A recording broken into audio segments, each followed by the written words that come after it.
Hello, this is Amani Grant. Today, I will be sharing with you the indigenous American folktale Raven, a trickster story from the Pacific Northwest. I will be reading the version written by Gerald McDermott. Raven came. All the world was in darkness. The sky above was in darkness. The waters below were in darkness. Men and women lived in the dark and cold.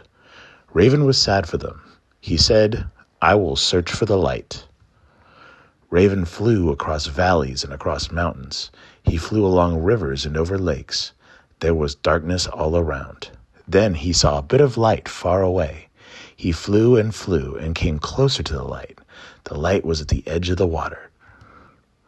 The light came from the house of the sky chief, and it was shining. Raven perched high in a pine tree on the shore. Raven watched. He saw a beautiful young girl emerge from the shining house and go to the edge of the water. She was the sky chief's daughter. She knelt and drank some water from a woven basket. Raven changed himself into a pine needle. He fell down from the tree and floated on the water. When the girl drank again, she swallowed the pine needle. After a time, the girl gave birth to a child. The child was small and dark, with shiny black hair and tiny black eyes. Who do you think the child was? It was Raven. Raven had been reborn as a boy child. The sky chief was delighted with his daughter's child. He called him grandchild. He played with the boy and carved toys for him.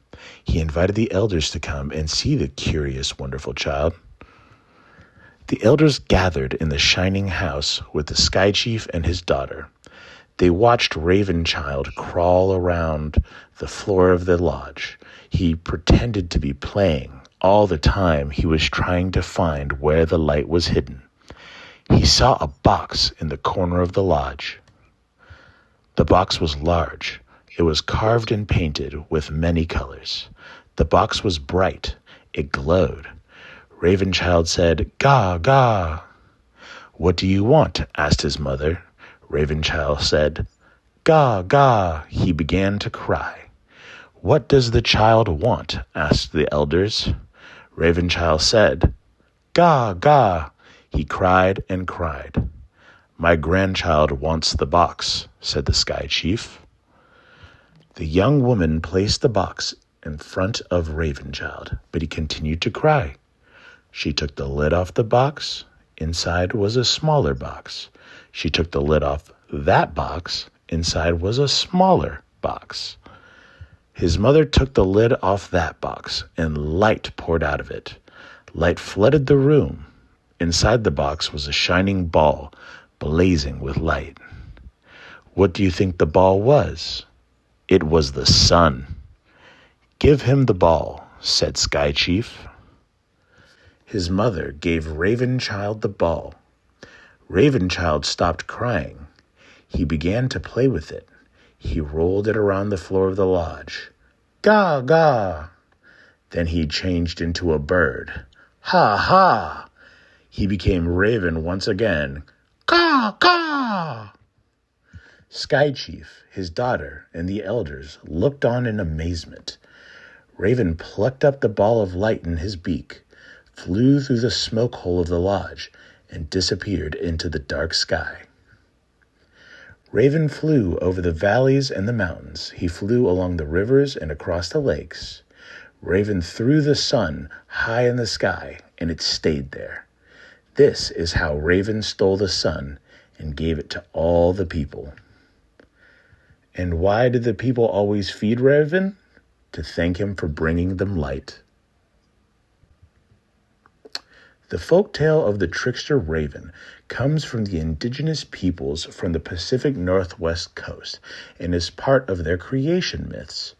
Sometimes a fox, sometimes a coyote, tricksters are a common element in the myths of indigenous peoples all over North America. History was passed down orally and often incorporated mythical elements.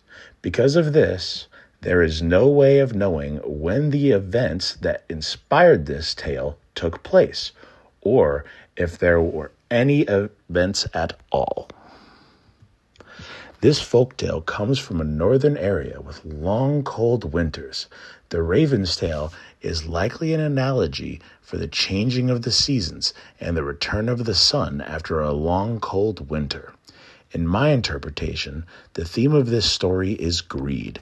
When someone keeps something that everyone needs all to themselves, they will eventually lose it, and no one will feel bad for them.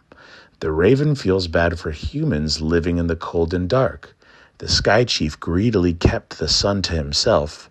The raven tricks the sky chief and steals the sun and brings light to the world. How smart are ravens?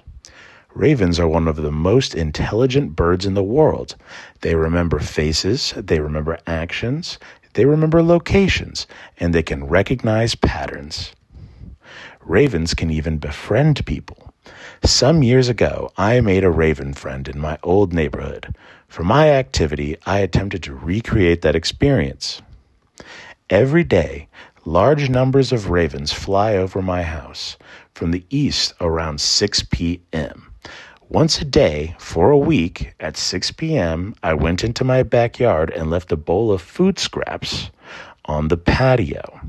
Every day, some ravens would land and eat the scraps. The first time I went to sit with them, they flew away. On the third day of leaving food outside and showing the ravens my face, they let me sit with them. By the end of the week, they spent a whole hour sitting with me before flying away.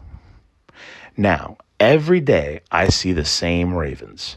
Even if I don't put out food for them, the same ravens will sit with me for about an hour. I usually give them a snack, though. Ravens have even brought me gifts, usually small pieces of metal, but it's the thought that counts. If you have ravens in your area, leave a snack for them outside and let them see you. After a while, you can have your own raven friends. I hope you all enjoyed learning about Raven, a trickster tale from the Pacific Northwest.